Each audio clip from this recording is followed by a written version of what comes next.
मुल्क में इस वक्त एक आईनी बहरान बर्पा कर दिया गया है। सुप्रीम कोर्ट से हमारा ये इस्तेदा है कि डिप्टी स्पीकर की रूलिंग को कलअदम करार दिया जाए। हम चाहते हैं इलेक्शन हो, लेकिन इंतखाबात के लिए असास मुल्क का आईन होगा। आईन के वर्के फाड़े गए। चाहते हैं पहले आईन की इज्जत बहाल हो। ये बात वाज़ेह रहे कि किसी इदारे का पाकिस्तान के इंतखाब में कोई मुदाखलत, इसको साफ होना चाहिए।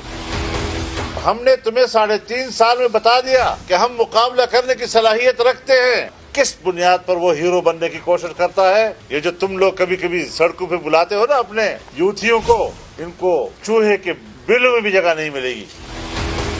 एस्टेब्लिशमेंट की तरफ से नुमाइंदगान अपनी पोजीशन वाज़ेह करें।